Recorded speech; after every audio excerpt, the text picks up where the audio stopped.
The rain fell hard on the streets of Portland that November night. Mia Carter pulled her thin jacket tighter around her body as she walked home from the diner. Her feet hurt from standing for 8 hours and her stomach growled because she had skipped lunch again. Money was tight, like it always was. She worked 3 jobs just to pay rent for her tiny apartment in the worst part of town. Mia was 23 years old, but sometimes she felt much older. Life had not been kind to her. Her parents died when she was 16, leaving her with nothing but debt. She dropped out of college after 1 semester because she could not afford it. Now she waited tables, cleaned offices at night, and walked dogs on weekends.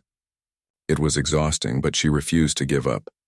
As she turned into the alley that led to her apartment building, she heard a sound. It was soft, almost like crying. Mia stopped walking and listened carefully. There it was again, coming from behind the big metal dumpster. Most people would have kept walking. The alley was dark and dangerous, but Mia had a soft heart even when life tried to harden it. She pulled out her phone and turned on the flashlight. Slowly, she walked toward the dumpster. The crying sound got louder. When she looked behind the dumpster, she gasped. There was a creature there, unlike anything she had ever seen. It was small, about the size of a cat, with scales that shimmered in strange colors even in the dim light. The creature had huge golden eyes that looked at her with desperate hunger. Mia knelt down slowly. The creature did not run away. It just stared at her, shivering from the cold and rain. She could see its tiny ribs through its scales. This little thing was starving. Without thinking, Mia reached into her bag and pulled out the burger she had saved from work. It was supposed to be her dinner, but looking at those pleading eyes, she knew she could not eat it. She unwrapped the burger and held it out. The creature sniffed the air, then carefully took the food from her hand. It ate quickly, desperately, making small sounds of relief. When it finished, it looked up at her again, and Mia saw something in those eyes. Intelligence, understanding, gratitude. The creature was still shivering. The rain was getting worse, and the temperature was dropping. Mia made a decision that would change her life forever. She took off her jacket and wrapped the creature in it, then picked it up carefully. It did not struggle. Instead, it curled against her chest, seeking warmth. Mia carried it home to her apartment.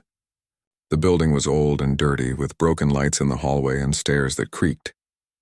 Her apartment was just 1 room with a tiny bathroom, but it was warm and dry. She set the creature down on her bed and looked at it properly for the first time. The scales were beautiful, shifting between blue, green, and purple in the light. The creature had small wings folded against its back and a long tail that curled around its body. Its golden eyes watched her every move. Mia realized with growing wonder that this might be a dragon. A real actual dragon. But that was impossible, right? Dragons were not real. They were just stories. Yet here it was, looking at her with those ancient knowing eyes. Mia sat down on the bed next to it. The creature moved closer to her, pressing against her leg. She could feel warmth coming from its body like it had a small fire inside. Over the next 2 weeks, Mia's life became even harder. She spent every penny she had on food for the creature. She named him Ember because of the warm glow that came from his scales when he was happy. Ember ate a lot. He grew fast too, getting bigger every day. Soon he was the size of a large dog. Mia often went hungry so Ember could eat. She would buy cheap food for herself and give the better food to him. She lost weight and felt tired all the time, but she did not care. Ember needed her and she would not abandon him. When she came home exhausted from work, Ember would curl around her and keep her warm. When she cried because she could not pay her bills, he would press his head against her hand, offering comfort in the only way he could. Ember seemed to understand everything she said. When she talked about her problems, he listened with those intelligent golden eyes. When her landlord banged on the door demanding rent, Ember would position himself between Mia and the door, protecting her. He could not speak, but he communicated in other ways. A soft rumble meant he was happy. A low growl meant danger. A gentle nudge meant he was worried about her. Mia knew she should probably tell someone about Ember. Maybe scientists would want to study him. Maybe he belonged in a zoo or something. But she could not do it. Ember trusted her. He depended on her. And honestly, she depended on him too. In her lonely, difficult life, Ember was her only friend. One morning, Mia woke up to find something had changed. She opened her eyes and saw a young man sitting on the floor next to her bed. He had copper-colored hair and was wearing strange clothes that looked like they were made from scales. But it was his eyes that made her gasp. They were golden, exactly like Ember's eyes. Mia sat up quickly, her heart pounding. The man raised his hands to show he meant no harm. When he spoke, his voice was deep and sounded like distant thunder. It sent shivers down her spine. "Do not be afraid, Mia Carter," he said. "It is me, I am Ember." Mia stared at him in shock. Her brain could not process what she was seeing. The dragon had turned into a man. A beautiful, strange man with golden eyes. This could not be real. She must be dreaming. Or maybe she had finally lost her mind from exhaustion and hunger. The man stood up slowly. He was tall and moved with impossible grace. He knelt down beside her bed, and in that gesture she saw Ember. The same gentleness, the same protectiveness. "You saved my life when you had nothing," he said, and his golden eyes were filled with emotion. "You fed me when you were hungry. You kept me warm when you were cold. You gave everything, expecting nothing in return." He reached out and took her hand. His skin was warm, almost hot to the touch. "My name is Cade, and I am a prince of the Drakmar people. You showed me kindness when I was helpless, and for that I will give you something no human has ever received. I name you my heir, Mia Carter. You will never suffer or want for anything again. This I swear on the flame throne." Mia opened her mouth to speak, but no words came out. Her world had just turned upside down, and she had no idea what would happen next. Mia sat on her bed, trying to understand what Cade was telling her. Her brain felt foggy, like she was trying to wake up from a strange dream. But this was real. The dragon she had been feeding for 2 weeks was actually a prince from another world. And he was sitting in her tiny apartment, looking at her with those golden eyes. Cade spoke carefully, choosing his words so she could understand. He explained that he was not from Earth, not really. The Drakmar were an ancient race of beings who could shift between dragon form and human form. They had lived hidden from humanity for over 10,000 years. They had built a massive empire that existed in pocket dimensions, special spaces that touched Earth but remained invisible to human eyes. 3 months ago, Cade had been poisoned by enemies in his father's court. The poison was meant to kill him, and his enemies had dumped him on Earth to die alone. The poison had forced him back into his baby dragon form and taken away most of his power. He would have died in that alley if Mia had not found him. Her kindness had saved his life. Mia listened to all of this, her mind spinning. Dragons were real. Magic was real. Everything she thought she knew about the world was wrong. She wanted to laugh at how crazy it all sounded, but she could not deny what she was seeing. Cade was real. His transformation was real. "Why me?" she asked finally. Her voice sounded small in the quiet room. "Why would you make me your heir? I am nobody. I work at a diner. I can barely pay my rent." Cade looked at her with such intensity that she almost looked away. "You are wrong about yourself, Mia Carter. You think you are nobody because you have no money or power, but I have lived for over 200 years. I have met kings and warriors, scholars and sorcerers. None of them showed the strength you showed."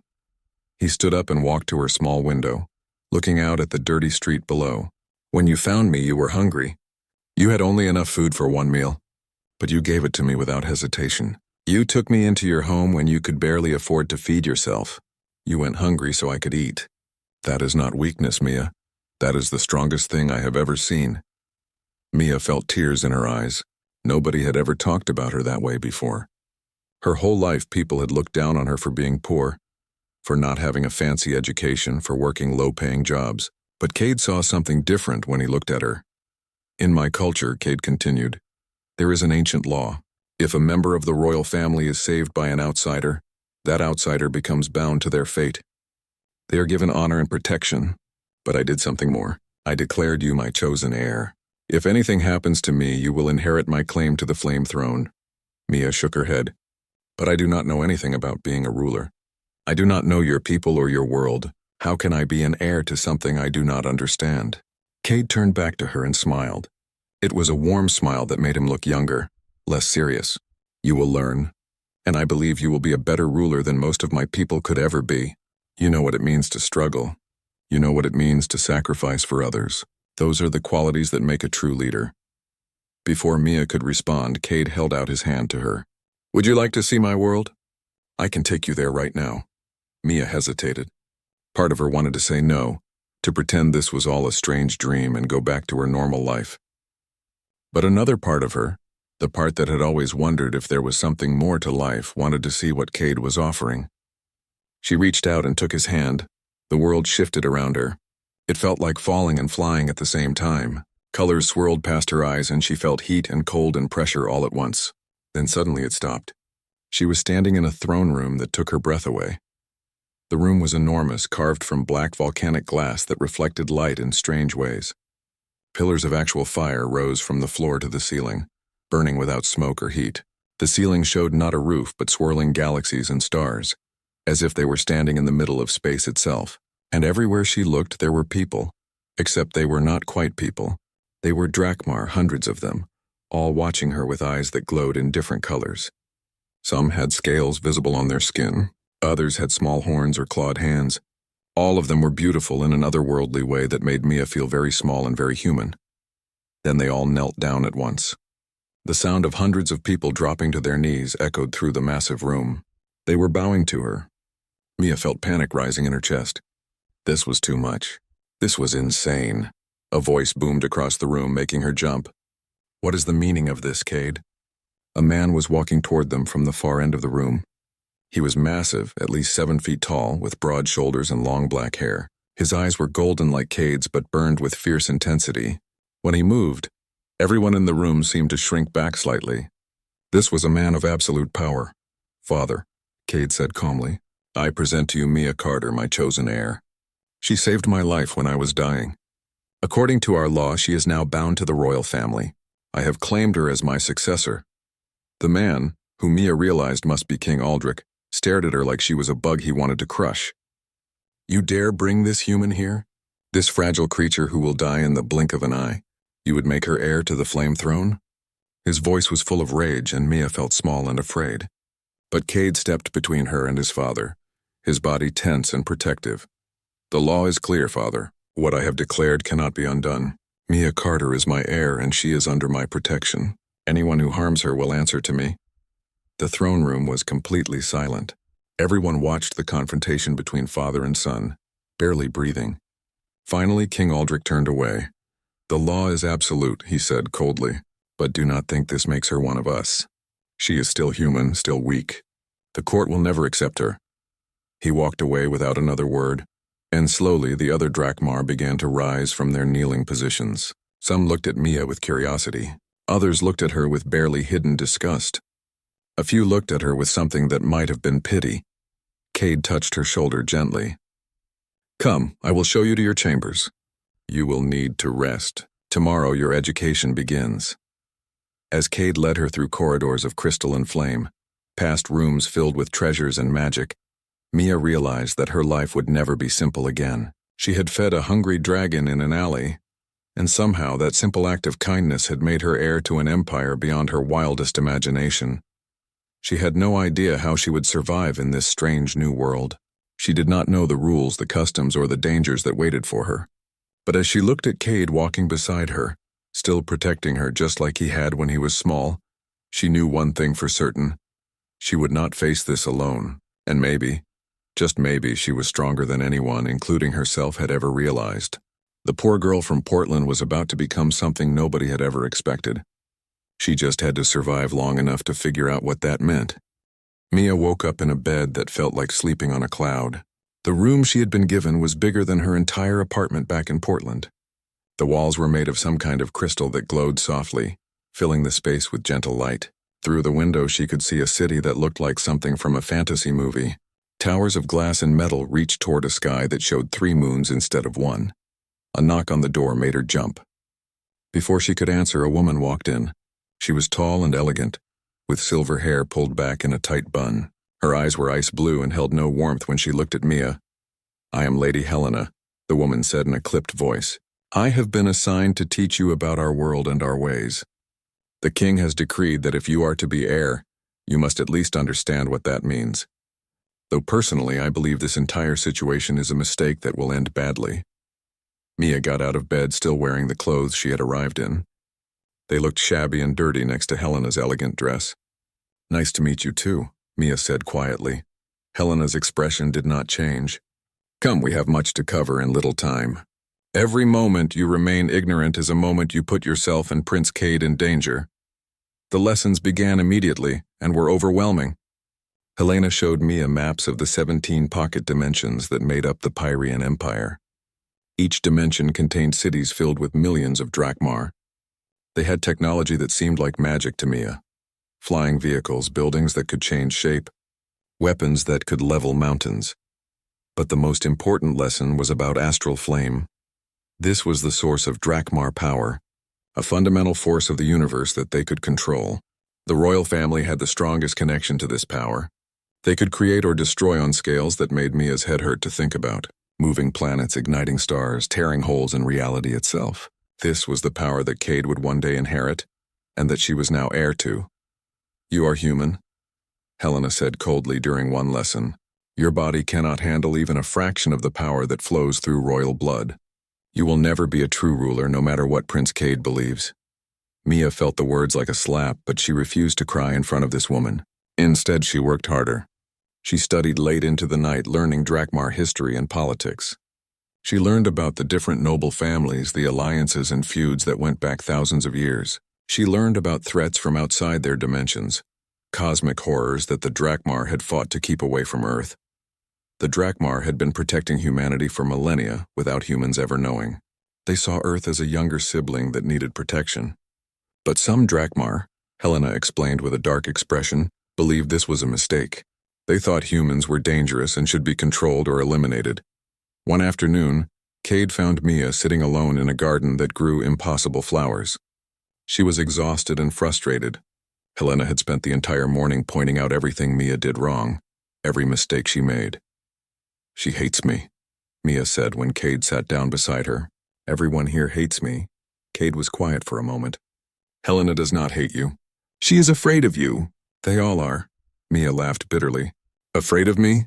I am the weakest person here. I cannot even light a candle with astral flame without passing out." "You are a symbol of change," Cade explained. "For 10,000 years, the drachmar have remained hidden, separate from humanity.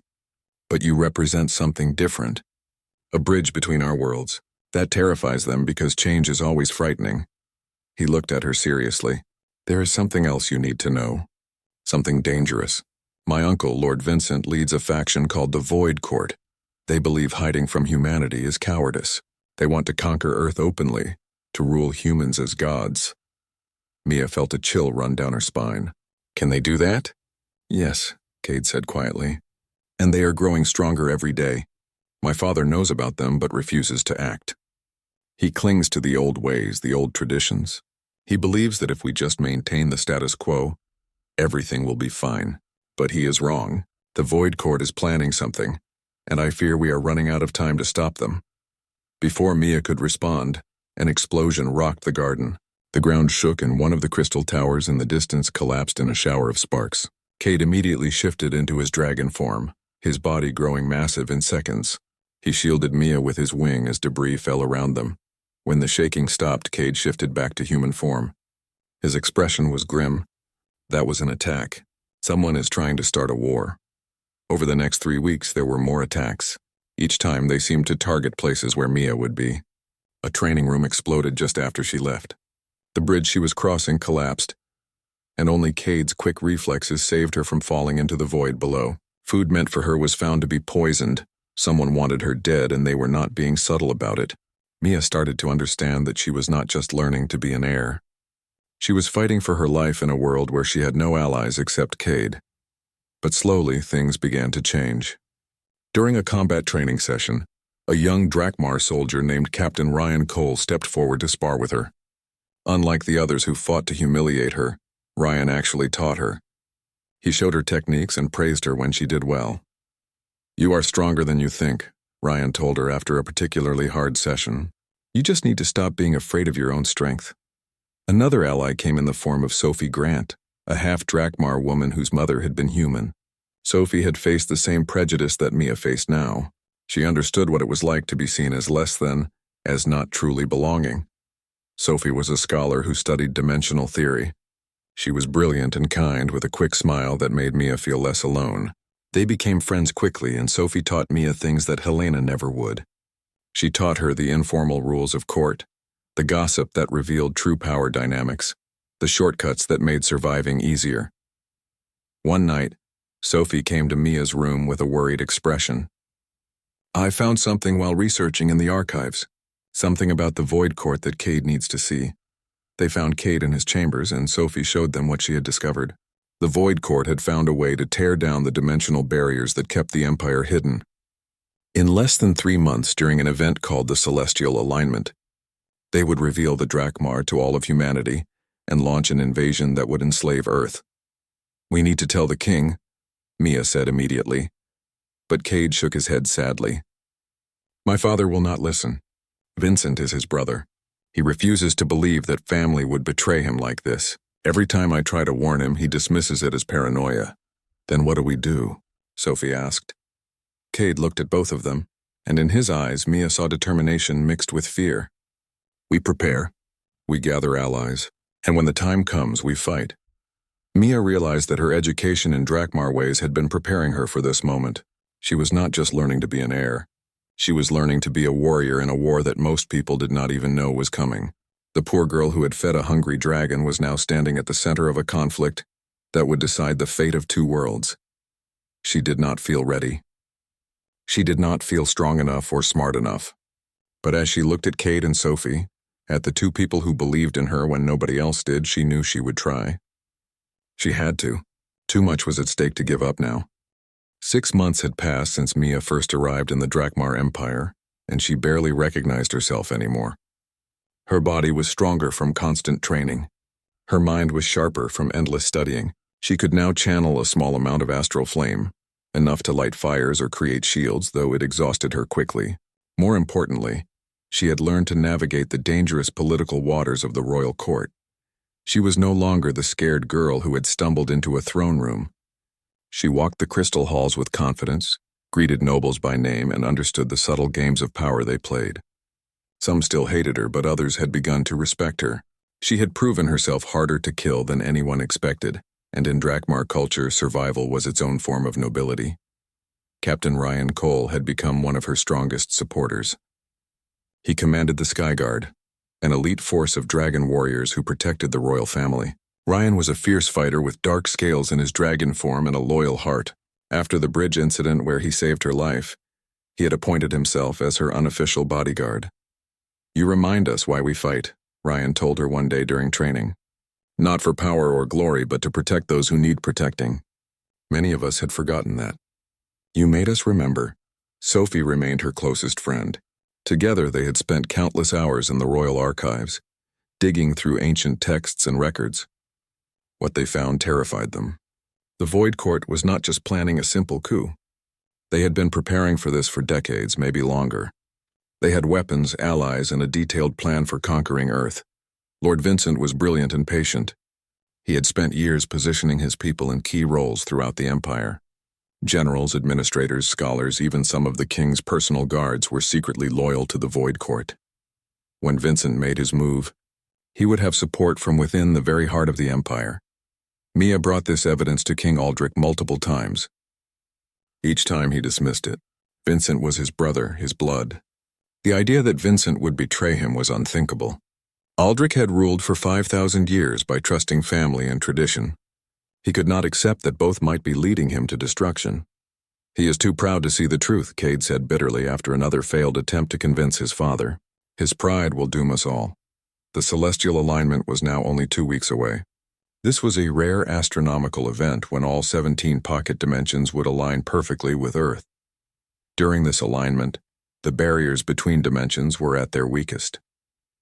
It was the perfect time to strike. Sophie had calculated exactly what Vincent would do. He would attack 12 major Earth cities simultaneously with overwhelming force. New York, London, Tokyo, Beijing, Mumbai, and others. The attacks would be swift and devastating, demonstrating Drakmar power beyond any doubt. Humanity would have no choice but to surrender or face extinction. We need more allies, Mia said during one of their secret meetings. They met in an abandoned section of the palace where old magic blocked surveillance. We cannot fight the Void Court alone. Most of the court is too afraid to choose sides, Sophie replied. They will wait to see who wins before declaring loyalty. Ryan nodded grimly. The Skyguard will follow Prince Cade, but we are only 3,000 strong. The Void Court has 10 times that number, maybe more. Mia paced back and forth, thinking hard. An idea was forming in her mind, something crazy and dangerous. What if we do not fight them here? She said slowly. What if we take the fight to Earth? Everyone stared at her. That makes no sense, Sophie said. Earth is exactly where Vincent wants to fight. That is his entire plan. I know, Mia said, but he expects to fight primitive humans with basic weapons. What if he finds something different? What if he finds humans who know about Drakmar and are ready for them? Cade's eyes widened as he understood what she was suggesting. You want to warn Earth? You want to reveal our existence before Vincent can? Not just warn them, Mia said, her mind racing now. I want to offer them an alliance. The Drakmar have protected Earth for thousands of years. Now Earth can return the favor by helping us fight the Void Court. They will never agree, Ryan said. Humans will panic. They will see us as a threat, Mia smiled sadly. Maybe some will. But I know humans, Captain. I was one not long ago. Humans are good at adapting to new situations. Give them time to prepare. Give them the truth and they might surprise you. Sophie was quiet for a long moment, her brilliant mind working through the possibilities. It could work, she said finally. But the timing has to be perfect. If we move too soon, Vincent will change his plans. Too late, and Earth will not have time to prepare. They spent the next week planning in secret. Mia would return to Earth and make contact with world governments. She would reveal the truth about the Drakmar, about the protection they had provided, and about the threat that was coming. Cade would stay behind to gather loyal forces and monitor Vincent's movements. The night before Mia was supposed to leave, everything fell apart. Alarms blared throughout the palace and the sound of fighting echoed through the halls. Vincent had discovered their plans somehow, and he had moved early. His forces stormed the palace in a coordinated attack that caught everyone by surprise. Cade burst into Mia's room with blood on his face and terror in his eyes. We have to go now. Vincent has taken the throne room. My father is captured. They ran through secret passages that Cade had shown Mia months ago. Behind them, they could hear shouting and the roar of dragons fighting. Sophie and Ryan met them at a hidden portal chamber, along with about 20 loyal Skyguard soldiers. This portal leads directly to Earth, Cade said quickly. We cannot hold them off much longer. You have to go now. What about you? Mia asked, fear making her voice shake. I will hold them here as long as I can, then follow, Cade said. But you need to start warning Earth immediately. You are the only one who can do this, Mia. You understand humans in ways we never will. Explosions rocked the chamber. The door was breaking down. Vincent's forces were almost through. Ryan and his soldiers formed a defensive line, their bodies beginning to shift into dragon form. Cade grabbed Mia's shoulders and looked into her eyes. I chose you because I saw strength in you that day in the alley. Strength to give when you had nothing. Strength to care when caring was dangerous. Now I need you to be strong again. Save our worlds, Mia. Save Earth and save the Empire. He pushed her toward the portal. Sophie grabbed her hand and pulled her through. The last thing Mia saw before the portal closed was Cade shifting into his massive dragon form, flames gathering in his throat as he prepared to fight. Then she was falling through dimensions again, that stomach-churning sensation of being pulled apart and put back together. When she landed, she was in a forest. The smell of pine trees filled her nose. Rain was falling gently. She was back on Earth, back in Oregon, not far from Portland. Sophie helped her stand.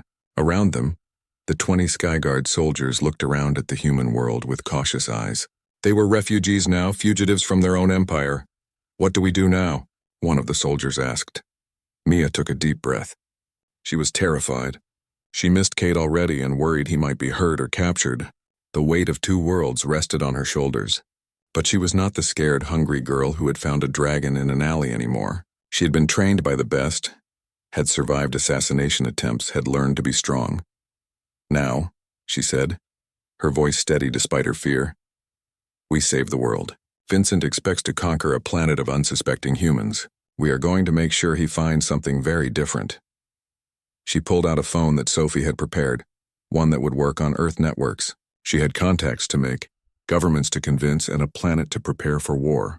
The poor girl from Portland was about to do something impossible, and she only had 2 weeks to do it. The first 72 hours were pure chaos. Mia stood in front of cameras from every major news network in the world, her hands glowing with astral flame, and told humanity a truth that would change everything. Dragons were real, magic was real, and an invasion was coming in less than 2 weeks. The reaction was exactly what Ryan had predicted. Panic, denial, fear. Some people called it a hoax. Others thought it was the end of the world. Governments went into emergency sessions. Military forces around the globe mobilized for a threat they did not understand. But Mia had bet on something that the Drakmar never understood about humans. Humanity's greatest strength was not power or magic. It was the ability to adapt, to face the impossible and find a way forward anyway. She had lived that truth her entire life, and now she was asking her entire species to do the same. She appeared before the United Nations and told them everything. She showed them evidence of Drakmar protection throughout history. Cosmic threats that had been stopped before reaching Earth. Dimensional rifts that had been sealed. Invasions from other realities that humanity never knew about because the Drakmar had handled them quietly. "They have been our guardians for 10,000 years, Mia said, her voice echoing through the assembly hall. Now some of them want to become our conquerors. But there are others, good people like Prince Cade, who believe in a different future, one where humans and Drakmar stand together as equals." She introduced Ryan and his Skyguard soldiers, who demonstrated their abilities. The sight of humans transforming into dragons, of fire that burned without consuming, of technology that seemed like magic, convinced even the most skeptical observers. This was real and it was happening. World leaders argued, as they always did. Some wanted to surrender immediately. Others wanted to nuke the portals when they opened. A few saw the opportunity Mia was offering, the chance to gain allies with incredible power and knowledge. Sophie worked with scientists and military strategists, explaining Drakmar technology and tactics.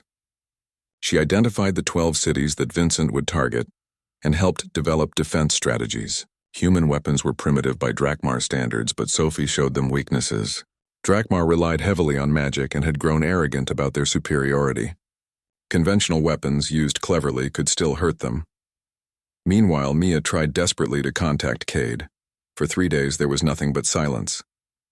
She feared the worst. Then, on the 4th day, a message came through on a secure Drakmar communication device. It was Cade's voice, and he sounded exhausted. "Mia, thank the flames you are safe. My father is alive but imprisoned. Vincent controls most of the Empire now, but I have gathered loyal forces in the outer dimensions. We are not defeated yet. When Vincent opens the portals to Earth, we will come through behind him and attack from the rear. But you must hold Earth's defenses long enough for us to arrive." "How long?" Mia asked. 3 hours, Cade said. "You need to hold for 3 hours. Can you do that?" Mia looked around at the command center that had been set up. Generals from a dozen countries, scientists frantically studying alien technology, soldiers preparing for a battle unlike any in human history. Could they hold for 3 hours against an enemy with magic and dragons? "We will find a way," Mia promised. The celestial alignment arrived on a Tuesday morning. Mia stood in New York City, one of the 12 targeted locations. Around her, the military had set up defensive positions, anti-aircraft weapons, experimental energy shields based on Sophie's designs, and thousands of soldiers who had trained for a week to fight dragons. The sky tore open at exactly 9 o'clock. Massive portals appeared above the city, swirling holes in reality that hurt to look at. Through them came Vincent's forces. Dragons filled the sky, hundreds of them, their scales gleaming in the morning sun. They were magnificent and terrifying. Behind the dragons came flying vehicles bristling with weapons, and soldiers in armor that glowed with astral flame.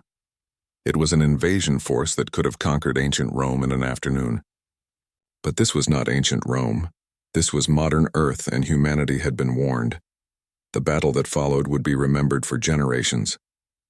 Dragons dove toward the city, breathing fire and destruction. But human fighter jets met them in the air, missiles streaking upward. The dragons were shocked when their magic could not deflect all the attacks. Some fell from the sky, wounded or dead. On the ground, Drakmar soldiers advanced, confident in their superiority. They met organized resistance from human forces who had studied their tactics and prepared accordingly. Trenches, barriers, and weapons designed specifically to counter astral flame. The advance slowed, then stopped. In 11 other cities around the world, the same story played out. Vincent's forces were powerful, but they had expected an easy victory over primitive humans. Instead, they found organized resistance that adapted and learned with every passing minute. Mia fought alongside Ryan and his Skyguard. She was not as powerful as the Drakmar warriors, but she was clever and fast. She had studied their techniques and knew their weaknesses. She saved soldiers when she could, directed defenses where they were needed most, and became a symbol of hope for the humans fighting around her. But the casualties were horrific. Buildings burned. Thousands died in the first hour. The human forces were holding, but barely. They could not sustain this forever. Mia checked her watch constantly, counting down the 3 hours until Cade arrived with reinforcements. 2 hours in, Vincent himself appeared in the New York battlefield. He was massive in his dragon form with black scales that seemed to absorb light. His presence alone made Mia's knees weak. This was power beyond anything she had faced before. Vincent landed in the middle of the battle, and his voice boomed across the field. "Surrender now, and I will spare your lives. Resist, and I will turn this planet to ash." Mia stepped forward, her small human form facing the giant dragon. She knew it was probably stupid, definitely dangerous, but someone had to answer him. "You think you can conquer us because you are stronger? We have been fighting stronger enemies our entire existence. We survive because we never give up." Vincent laughed, a sound like thunder. "Brave words from my nephew's pet human. You are the one he named Heir? What a joke. You are nothing, girl. You cannot even access real power." He raised his claw to strike her down. Mia knew she could not dodge or block. This was it. But then Ryan crashed into Vincent from the side, his dragon form smaller but fast and fierce. Other Skyguard joined him, attacking Vincent from all directions. "Run!" Ryan shouted at Mia. "Get to safety." But Mia did not run. She channeled every bit of astral flame she could gather, pushed her human body far beyond its limits, and created a shield around the human soldiers nearby.